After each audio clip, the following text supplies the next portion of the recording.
Okay, so my mini message for today comes from the book of Luke, the fifth chapter, verses 1 through 11. And it's the story of Peter while he was out fishing all night. He didn't catch anything. Then Jesus comes along and wants to use his boat as a platform so he can preach to the crowd. And then afterwards, Jesus tells Peter to go deeper into the water and let down your net. And so Peter responded to Jesus and he said, Master, we worked hard all last night and did not catch a thing. But if you say so, I'll let down the nets again. So when Peter obeyed Jesus, he got two boatloads full of fish.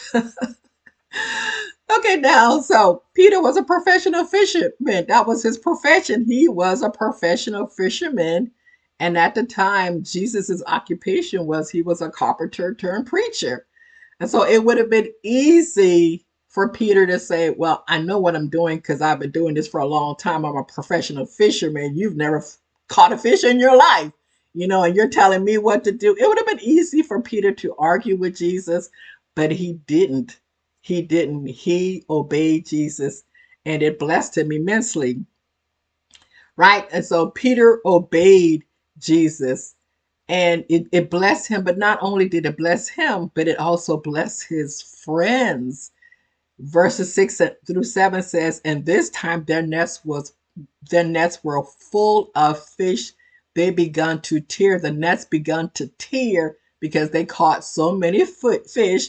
And a shout for help went out and brought their partners in the other boat. So the other boat with their partners, with their friends, had to come and help them because they caught so many fish. So because Peter did what Jesus asked him to do, even though in the natural he would probably say, I know better than you. You're telling me to do something and I know better than you. He obeyed Jesus anyway, did what Jesus asked him to do, and it blessed him beyond measure. So I'm asking you, have you ever felt like God was telling you to do something that just made absolutely no sense to your natural mind?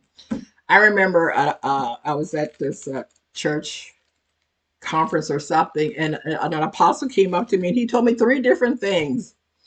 And one of them was to go buy Kool-Aid and drink Kool-Aid. I'm like, Kool-Aid? What Kool-Aid? The other one was to take a trip by myself, I think. And then the third one was buy three pieces of jewelry. Don't know why. Anyways, I took the trip alone. I bought the three pieces of jewelry, and after that night, I went and bought, and I was like, Kool-Aid? What's with the Kool-Aid? But I did it. I bought the Kool-Aid. Hadn't had Kool-Aid since I was a little kid. I was in my 50s at that time. But I did it. It didn't make sense. And to this day, I still don't know why he had me do all those things. But I believe that he was speaking through God. I believe God was speaking through him, and I obeyed him and I did it. So God may be telling you to do something, and to your natural mind, it's like, this makes absolutely no sense, but do it anyway. If you believe, first of all, if you believe it's coming from God. If you believe it's coming from God, sometimes we tend to reason ourselves out of it and say, well, that wasn't really God. God would say, because I could either say, why would God tell me to buy Kool-Aid and drink Kool-Aid? If you believe it's coming from God, then step out in faith and do it.